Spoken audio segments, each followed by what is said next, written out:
کہ اللہ تعالیٰ نے نبی کریم صلی اللہ علیہ وسلم کو فرمایا کہ اللہ کی رحمت کی وجہ سے اے نبی آپ کا دل ان کے لیے نرم ہو گیا ہے۔ وَلَوْ كُنْتَ فَظًّا غَلِيظَ الْقَلْبِ، اگر اللہ تعالیٰ آپ کے دل کو سخت کر دیتا، آپ کے دل کو نرم نہ کرتا، مہربان نہ کرتا، شفیق نہ کرتا، تو یقیناً یہ لوگ آپ سے دور بھاگ جاتے، یقیناً یہ سب کے سب لوگ آپ سے دور بھاگ جاتے۔ سورہ توبہ میں اللہ تعالیٰ ارشاد فرماتے ہیں، سورہ توبہ کی آیت نمبر 128 میں، کہ بلا شبہ تمہارے پاس یقیناً تم ہی میں سے ایک عظیم رسول آیا ہے، اس پر گراں ہے کہ جو تم مشقت میں پڑو تم پر بہت حرص رکھنے والے ہیں، مومنوں پر بہت شفقت کرنے والا، نہایت مہربان ہے، تمہارے لیے محبت بھی رکھتا ہے اور مومنوں پر رحمت بھی رکھتا ہے، رحم بھی کرتا ہے۔ تو اللہ تعالیٰ مزید کیا ارشاد فرماتے ہیں کہ اگر آپ ان کے ساتھ بد اخلاق ہوتے، سخت دل ہوتے، تو یقیناً وہ آپ کے آس پاس بھی نہ آتے۔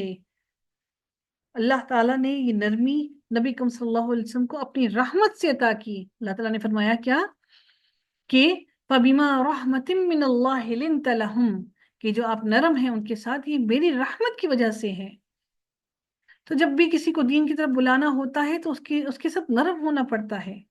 نرم دل ہوں گے تو وہ آپ کی بات سنے گا، اگر اس کے اوپر تانا ہی کستے رہیں گے تو آپ کی بات کیوں سنے گا؟ سیدنا عائشہ رضی اللہ تعالیٰ بیان کرتی ہیں کہ رسول اللہ صلی اللہ علیہ وآلہ وسلم نے اپنی ذات کے لیے کبھی کسی بھی تکلیف پر جو آپ کو پہنچائی گئی ہے کبھی بھی کسی سے بدلہ نہیں لیا۔ تو یہ ساری صفات نبی کریم صلی اللہ علیہ وآلہ وسلم کی تورات میں درج تھیں، کہ نبی کریم صلی اللہ علیہ وآلہ وسلم جو قرآن میں موجود ہیں کہ آپ سخت زبان، سخت دل اور بازاروں میں شور مچانے والے نہ ہوں گے، اور برائی کا جواب برائی سے نہ دیں گے، بلکہ عفو و درگزر سے کام لیں گے۔ رسول اللہ صلی اللہ علیہ وسلم نے ارشاد فرمایا، کیا میں تمہیں بتا دوں جو آتش دوزخ پر حرام ہے اور جس پر آتش دوزخ حرام ہے؟ پھر فرمایا کہ یہ صرف اس شخص کی ہے جس سے ملنا جلنا آسان ہو، سبحان اللہ، نرم مزاج ہو، قریب ہو اور سہل ہو، سبحان اللہ۔ اس پر نبی کریم صلی اللہ علیہ وسلم نے فرمایا کہ اس پر جہنم کی آگ اس پر حرام ہے، جس سے لوگوں کو ملنا آسان ہو، جس سے لوگوں کو بات کرنا آسان ہو، جو نرم مزاج ہو اور جس کے ہر معاملہ کرنا سہل ہو۔ نبی کریم صلی اللہ علیہ وآلہ وسلم نے ایک اور حدیث میں فرمایا کہ جنت میں سخت مزاج، بد اخلاق لوگ داخل نہیں ہوں گے۔ جو اپنی بات منوانا چاہتے ہیں، اپنا بدلہ لینا چاہتے ہیں، وہ لوگ جنت میں داخل نہیں ہوں گے۔ فَاعْفُ عَنْهُمْ، سو آپ انہیں معاف کر دیں۔ نبی کریم صلی اللہ علیہ وسلم کو حکم دیا جا رہا ہے کہ آپ ان کو معاف کر دیں۔ وَاسْتَغْفِرْ لَهُمْ وَشَاوِرْهُمْ فِي الْأَمْرِ، اور ان کے لیے بخشش مانگے،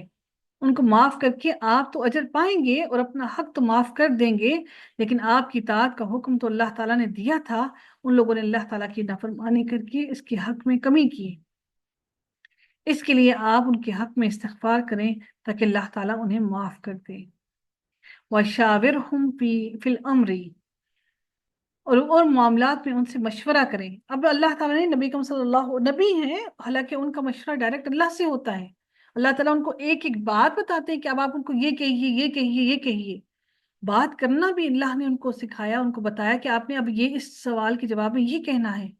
لیکن اللہ تعالیٰ نے یہاں پر نبی صلی اللہ علیہ وآلہ وسلم کو یہ بات بتا کر ہمیں بتانا مقصود ہے کہ کوئی بھی معاملہ ہو تو آپس میں مشاورت سے معاملے کو طے کریں۔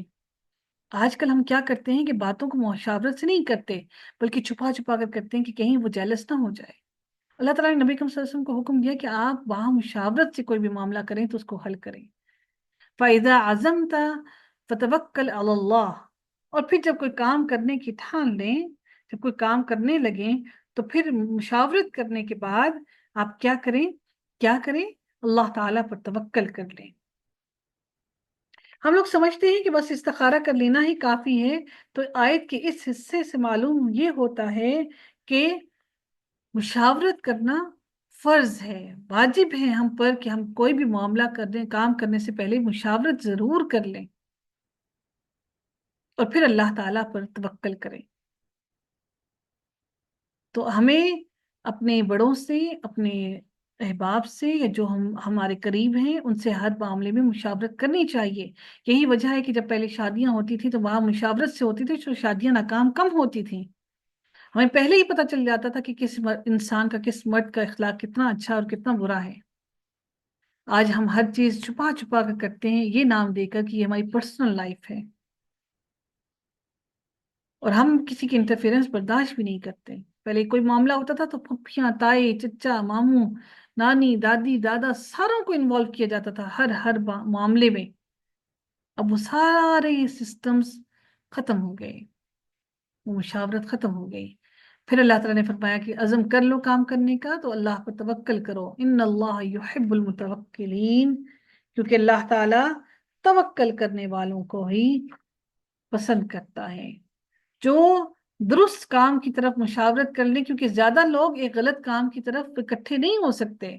اللہ تعالیٰ کسی ایک کے دل میں ضرور اس کام کی طرف رکاوٹ ڈال دے گا، کسی ایک کے دل میں ضرور اللہ تعالیٰ کہہ دے گا، ڈال دے گا کہ یہ کام غلط ہے۔ إِن يَنصُرْكُمُ اللَّهُ فَلَا غَالِبَ لَكُمْ، اگر اللہ تعالیٰ تمہاری مدد فرمائے تو کوئی تم پر غالب آنے والا نہیں ہے۔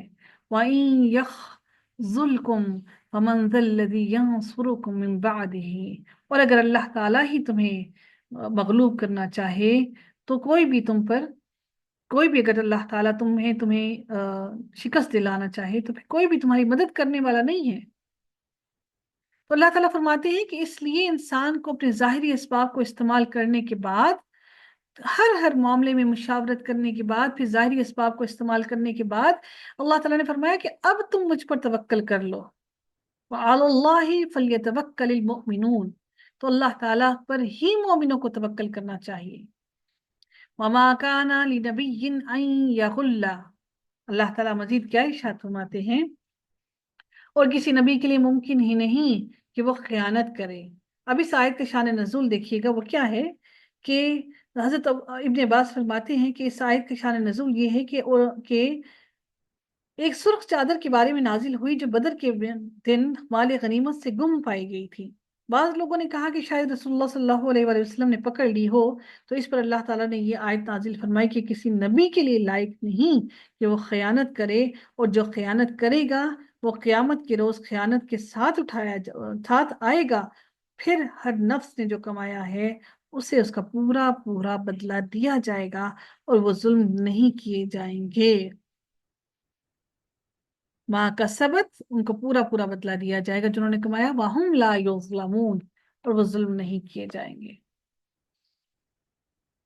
اس لیے یہاں پر واضح الفاظ میں فرما دیا گیا کہ ممکن ہی نہیں ہے کہ نبی خیانت کرے، اور جو خیانت کرے گا قیامت کے روز، وَمَن يَغْلُلْ يَأْتِ بِمَا غَلَّ يَوْمَ الْقِيَامَةِ، جو خیانت کرے گا قیامت کے دن اس کو وہ لے کر آئے گا، اس خیانت کو، جس بات میں وہ خیانت کی ہوگی اس نے دنیا میں،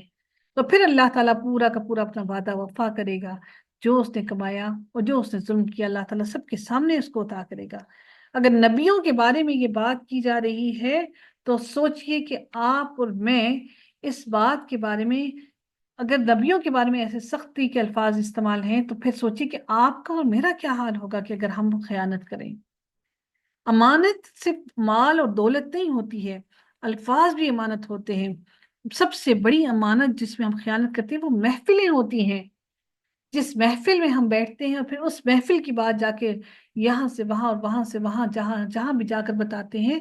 یہ سب سے بڑی خیانت ہے۔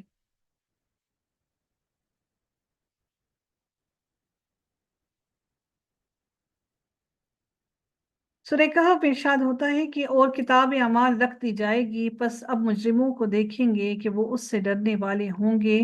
جو اس میں ہوگا، اور کہیں گے کہ ہائے ہماری کمبختی، یہ کتاب کیسی ہے جس نے چھوٹا بڑا کچھ بھی نہیں چھوڑا مگر اس کا شمار کر رکھا ہے، جو بھی انہوں نے کیا تھا وہ سب اس کے سامنے پائیں گے، اور آپ کا رب کسی پر ظلم نہیں کرتا۔ ہر عمل انسان کا اللہ تعالیٰ نے کتاب میں محفوظ کروا لیا، سب کچھ لکھا ہے، کسی پر اللہ ظلم نہیں کرے گا۔ ماں کا سبت فاہم لا یظلمون، جو کیا ہے اسی کا بدلہ دیا جائے گا۔ أفمن اتبع رضوان الله إن الله كمن باء بسخط من الله ومأواه جهنم، تو کیا جو شخص اللہ تعالیٰ کی رضامندی حاصل کرنے کے پیچھے چلا اور اس شخص کی مانند ہو سکتا ہے کہ جو اللہ تعالیٰ کی ناراضگی کے ساتھ لوٹا؟ کیا یہ دونوں برابر ہو سکتے ہیں؟ ایک اللہ تعالیٰ کی رحمت پانے کے لیے اس کے لیے تگدو کرتا رہتا ہے، اور ایک وہ شخص جو ہمیشہ اللہ تعالیٰ کو ناراض کرتا رہتا ہے، کیا یہ دونوں برابر ہو سکتے ہیں؟ یہ دونوں کبھی برابر نہیں ہو سکتے۔ اللہ تعالیٰ فرماتے ہیں جس نے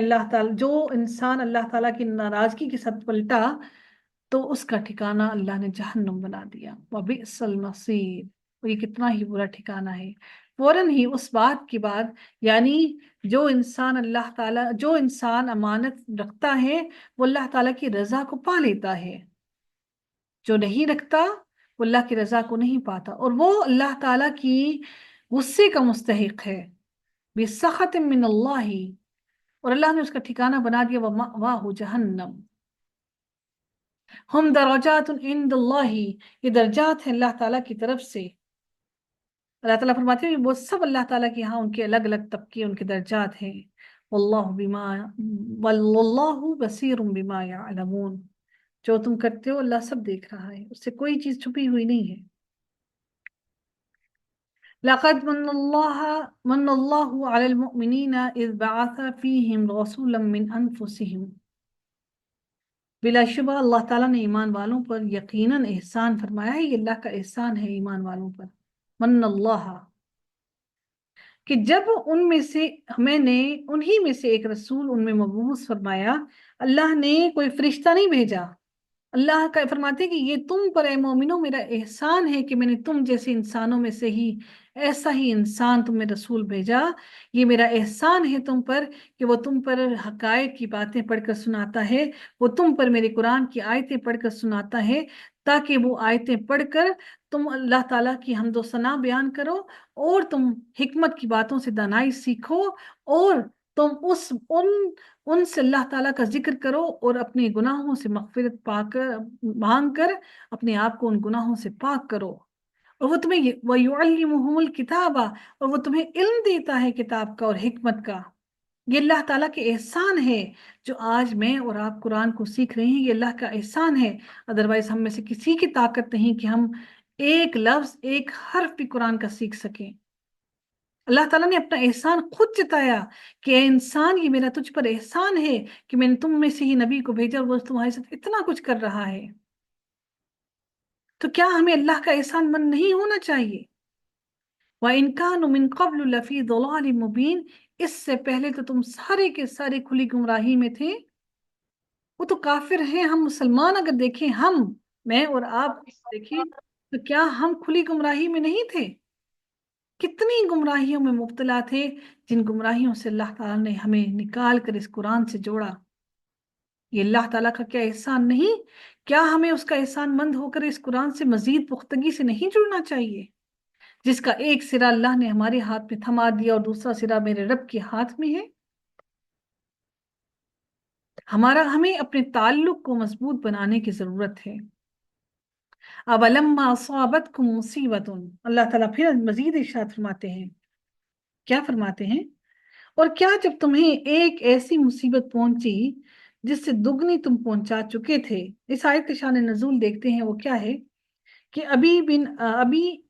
ابی حاتم نے سیدنا عمر فاروق سے نقل کی ہے کہ انہوں نے فرمایا کہ بدر کی قیدیوں کو فدیہ دے کر جو چھوڑ دیا گیا تھا، اس کی گرفت احد میں ہوئی کہ 70 صحابہ کرام شہید ہوئے۔ رسول اللہ صلی اللہ علیہ وسلم کے سامنے کے دندان مبارک شہید ہوئے کہ آپ کے سر مبارک پر خون خود ان کا جو نبی کریم صلی اللہ علیہ وسلم کو زخم آئے اور ان کا خون بہنے لگا، جس سے آپ کی چہرہ انور سے بہت خون بہا، اور اس پر اللہ تعالیٰ نے یہ آیت نازل فرمائی کہ کیا جب تمہیں ایک ایسی مصیبت پہنچی جس سے دگنی تم پہنچا چکے ہو، یعنی کہ بدر کے میدان میں تم نے ان کو فدیہ لے کر چھوڑ دیا تھا، لیکن ابھی اللہ تعالیٰ کے حکم کا انتظار کیے بغیر ہی انہوں نے فدیہ لے کر چھوڑ دیا تھا، جس کو اللہ تعالیٰ نے پسند نہیں کیا۔ تو اللہ تعالیٰ فرماتے ہیں کہ اب جو تمہیں یہ مصیبت پہنچی ہے غزوہ احد کے بعد مسلمانوں پر جس بڑی مصیبت کا سامنا کرنا پڑ رہا تھا، وہ 70 آدمیوں کی شہادت کی وجہ سے 70 گھرانوں کا متاثر ہونا تھا۔ ان کے پیچھے ایک بڑی تعداد بیوہ عورتوں اور یتیم بچوں کی تھی، 70 فیملیز کی، کیونکہ مسلمان پہلے ہی تعداد میں کم تھے نا، بہت زیادہ تو نہیں تھے کہ ان کو کوئی فرق نہ پڑتا۔ تو اللہ تعالیٰ نے اس لیے کہا کہ اس سے دگنی تم ان کو پہلے پہنچا چکے ہو۔ بدر میں کافروں مشرکوں نے دوہری قربانی دی تھی۔ اب اللہ تعالیٰ ان کو بتا رہے ہیں کہ انہوں نے بھی، اور اللہ تعالیٰ پھر مزید کیا ارشاد فرماتے ہیں، یہ ساری باتیں اللہ تعالیٰ یہ دن ادھر ادھر ان کے پھیرتا ہے تاکہ تم لوگوں کو سمجھ آ سکے کہ مصیبت میں ہمیں کس طرح سے چلنا ہے۔ ہمیشہ ہی اللہ تعالیٰ چاہتا تو فوراً ہی ان کو فتح دے دیتا، حالانکہ وہ فتح ان کی شکست میں بدلی، پھر واپس فتح میں بدلی، تاکہ ان کو مزید آزمائے، ان کو مزید ٹٹولے، دیکھیں کہ وہ یتیموں کے ساتھ اور بیواؤں کے ساتھ کیا سلوک کرتے ہیں، ان کے ایمان اتنے پختہ ہوئے ہیں ابھی یا نہیں ہوئے۔ اللہ تعالیٰ پھر فرماتے ہیں کہ تم نے کہا یہ کہاں سے آ گئی ہے، یعنی جب تم نے شکست کے بارے میں کہا یہ کہاں سے آ گئی ہے، عام مسلمان یہ سمجھ رہے تھے کہ اللہ کے رسول ہمارے ساتھ ہیں اور اللہ تعالیٰ کی تائید ہمارے ساتھ موجود ہے، اس لیے ہمیں شکست ہو ہی نہیں سکتی، ہم مال غنیمت جمع کر لیں، جو مرضی کر لیں، اللہ آسمان سے فرشتے اتارے گا ہی اتارے گا۔ تو اس لیے اللہ فرماتے ہیں کہ قل تم ان ہذا، تم کہہ رہے تھے یہ کہاں سے ہمیں شکست مل گئی، قل ہوا من عند انفسکم، اللہ تعالیٰ فرماتے ہیں کہ یہ تمہارے اپنے ہی اعمال کے سبب ہے، ان اللہ علی کل شیء قدیر، اللہ تعالیٰ ہر چیز پر قادر ہے۔ وما اصابکم یوم التقى الجمعان فبإذن اللہ وليعلم المؤمنین، اللہ تعالیٰ مزید ارشاد فرماتے ہیں کہ اور جو مصیبت تمہیں پہنچی جس دن دو جماعتیں آپس میں ٹکرائی تھیں تو اللہ تعالیٰ کے حکم سے تھیں، جو مصیبت تمہیں پہنچی ہے یہ اللہ کے حکم سے ہی تھی۔ رسول اللہ صلی اللہ علیہ وسلم نے فرمایا کہ میں نے خواب میں دیکھا کہ میں نے تلوار کو ہلایا تو اس کا اگلا حصہ ٹوٹ گیا، اس کی تعبیر اس نقصان کی صورت میں ظاہر ہوئی جو مسلمانوں کو احد میں اٹھانا پڑا، میں نے دوبارہ اس تلوار کو ہلایا تو وہ پہلے سے بھی زیادہ شاندار بن گئی۔ اس کی تعبیر اس طرح سامنے آئی کہ اللہ تعالیٰ نے مسلمانوں کو وقتی شکست کے بعد فتح سے نوازا اور منتشر مسلمان نئے سرے سے لڑائی کے لیے ایک جگہ جمع ہو گئے، اور میں نے خواب میں ایک گائے بھی دیکھی جو ذبح ہو رہی تھی۔ اللہ تعالیٰ کے سارے کاموں ہی میں خیر اور برکت ہوتی ہے۔ گائے سے مراد وہ مسلمان تھے جو جنگ کے میدان میں، احد کے میدان میں شہید ہو گئے۔ بخاری شریف کی حدیث نمبر 4081۔ تو یہ جو پریشانی میں مبتلا ہوئے یہ اللہ تعالیٰ کے حکم سے ہی سب کچھ ہوا۔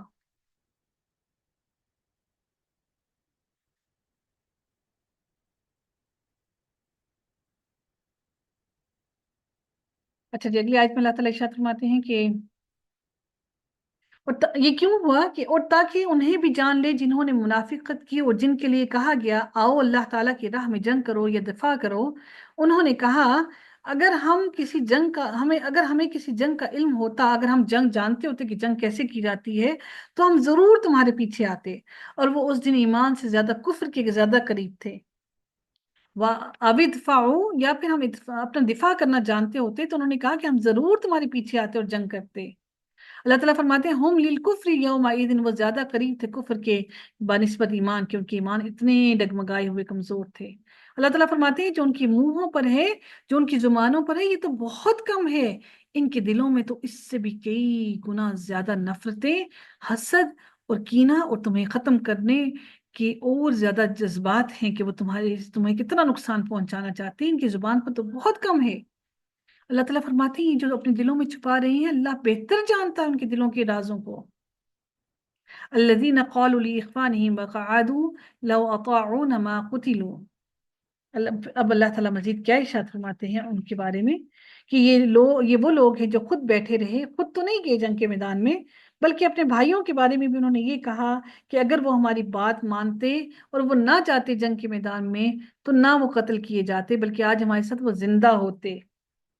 اللہ تعالیٰ پھر فرماتے ہیں نبی آپ کہہ دیجئے قل فدرؤوا عن انفسکم، اللہ تعالیٰ فرماتے ہیں کہ اے نبی آپ ان سے کہہ دیجئے کہ اگر آپ کہہ دیجئے پھر موت کو اپنے آپ سے ہٹا کر دکھاؤ اگر تم سچے ہو، تمہارے پر بھی موت آئے گی اگر تم سچے ہو تو اپنی موت کو ہٹا کر دکھاؤ، اگر تم سچے ہو فَادْرَعُوا، ہٹا کر دکھاؤ، عَنْ أَنفُسِكُمْ، اپنے آپ سے۔ موت کا اللہ نے جو وقت مقرر کر دیا وہ وہی وقت ہے۔ وَلَا تَحْسَبَنَّ الَّذِينَ قُتِلُوا فِي سَبِيلِ اللَّهِ، اب اللہ تعالیٰ شہیدوں کے بارے میں فرماتے ہیں ان کو مردہ نہ کہو، وہ ہمارے پاس زندہ ہیں، بلکہ ہم ان کو رزق بھی عطا کر رہے ہیں۔ وہ رزق دیے جا رہے ہیں مسلسل، نہ صرف رزق دیے جا رہے ہیں بلکہ فرحت میں ہیں، خوش ہیں، جو اللہ نے ان کو عطا کیا اس میں بہت خوش ہیں۔ اللہ کے فضل سے ان کو جو کچھ ملا اور پھر اللہ کی رضا ملی اس پر اور زیادہ خوش ہیں، اور وہ خوشخبریاں اور وہ خوشیاں منا رہے ہیں۔ اور جو ان کے پیچھے سے ان کے ساتھ نہیں ملے ہیں وہ ان پر خوشی محسوس کرتے ہیں کہ ان کے لیے نہ وہ کوئی خوف ہے اور نہ ہی وہ غمگین ہے، ان کو کوئی خوف نہیں ہے، وہ خوشیاں منا رہے ہیں جو اللہ کی راہ میں شہید ہوئے ہیں، وہ چاہتے ہیں وہ دوبارہ دنیا میں جائیں اور پھر سے شہید ہو کر آئیں۔ اللہ تعالیٰ پھر اس آیت کو کمپلیٹ کرتے ہیں، ارشاد فرماتے ہیں یستبشرون بنعمت من اللہ وفضل، وہ خوشیاں منا رہے ہیں اللہ تعالیٰ کی طرف سے